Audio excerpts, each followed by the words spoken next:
ಖರ್ಚು ಮಾಡುವ ಮೊದಲು ದುಡಿಯಬೇಕು, ಬರೆಯುವ ಮೊದಲು ಯೋಚಿಸಬೇಕು, ಕೈ ಚೆಲ್ಲುವ ಮೊದಲು ಯೋಚಿಸಬೇಕು.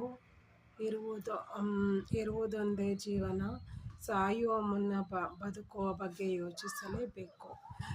ಸಾಯುವ ಮುನ್ನ ಬದುಕಿನ ಬಗ್ಗೆ ಕನಸಿರಲೇಬೇಕು. ದೇವರು ದೊಡ್ಡ ಗೆಲುವು ಕೊಡುವ ಮುನ್ನ ಪ್ರತಿ ಪರಿಸ್ಥಿತಿಯಲ್ಲೂ ಸೋಲುವಂತೆ ಮಾಡುತ್ತಾನೆ. ಪ್ರತಿ ಅಂತ್ಯಕ್ಕೂ ಒಂದು ಆರಂಭವಿದೆ.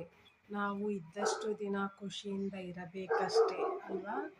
ಕೆಲವು ಸಂಬಂಧಗಳು ಬದುಕಿನಲ್ಲಿ ಕರ್ಮಫಲದಂತೆ ಕಾಡಿದರೆ, ಕೆಲವು ಸಂಬಂಧಗಳು ಬದುಕಿನಲ್ಲಿ ಋಣಾನುಬಂಧ ಕೂಡಿ ಬಂದಂತೆ ಬದುಕಿನುದ್ದಕ್ಕೂ ಆಸರೆಯಾಗಿರುತ್ತವೆ. ಬದುಕಿನಲ್ಲಿ ಯಾವಾಗಲೂ ಏಕಾಂಗಿಯಾಗಿರುವುದನ್ನು ಕಲಿಯಿರಿ, ಏಕೆಂದರೆ ಯಾರು ಯಾವ ಸಮಯದಲ್ಲೂ ಕೂಡ ಬದಲಾವಣೆ ಆಗಬಹುದು. ಪರಮಾತ್ಮನಿಗಿಂತ ಹೆಚ್ಚಾಗಿ ಯಾವಾಗಲೂ ಕರ್ಮಗಳಿಗೆ ಹೆದರಬೇಕಂತೆ. ಯಾಕೆಂದರೆ ಪರಮಾತ್ಮನು ಕ್ಷಮಿಸಬಹುದು, ಆದರೆ ಮಾಡಿದ ಕರ್ಮಫಲಗಳು ಯಾವತ್ತೂ ನಿಮ್ಮನ್ನು ಕ್ಷಮಿಸುವುದೇ ಇಲ್ಲ. ಅವು ನಿಮ್ಮನ್ನು ಕಾಡುತ್ತಲೇ ಇರುತ್ತವೆ. ನಿಮ್ಮ ಉದ್ದೇಶ ಶುದ್ಧವಾಗಿದ್ದರೆ ಯಾರೂ ನಿಮ್ಮನ್ನು ಕಳೆದುಕೊಳ್ಳಬೇಕಾಗಿಲ್ಲ, ಅವರೇ ನಿಮ್ಮನ್ನು ಕಳೆದುಕೊಳ್ಳುತ್ತಾರೆ. ಏನಂತೀರಾ? ಯಾರಾದರೂ ನಿಮ್ಮ ಪರ ನಿಂತರೆ ಅವರನ್ನು ಗೌರವಿಸಿ, ಯಾರಾದರೂ ನಿಮ್ಮ ವಿರುದ್ಧ ನಿಂತರೆ ಅವರಿಗೆ ಕರುಣೆಯನ್ನು ತೋರಿಸಲೇಬೇಡಿ.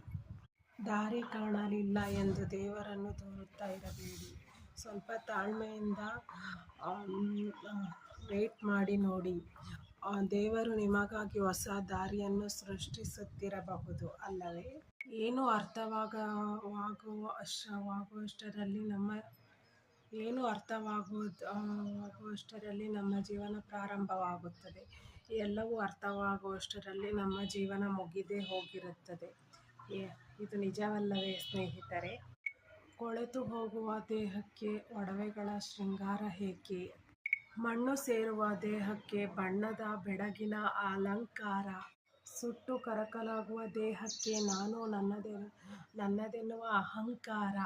ಪರಿಶುದ್ಧ ಆತ್ಮಕ್ಕೆ ಪಾಪ ಪುಣ್ಯಗಳೇ ಲೆಕ್ಕಾಚಾರ. ಕರಗದವರ ಹತ್ತಿರ ಕೋರಿಕೊಂಡರೆ ಪ್ರಯೋಜನವಿಲ್ಲ, ಮರೆತವರ ಹತ್ತಿರ ಮಮಕಾರ ತೋರಿಕೊಂಡರೆ ಅದು ಉಪಯೋಗವಿಲ್ಲ.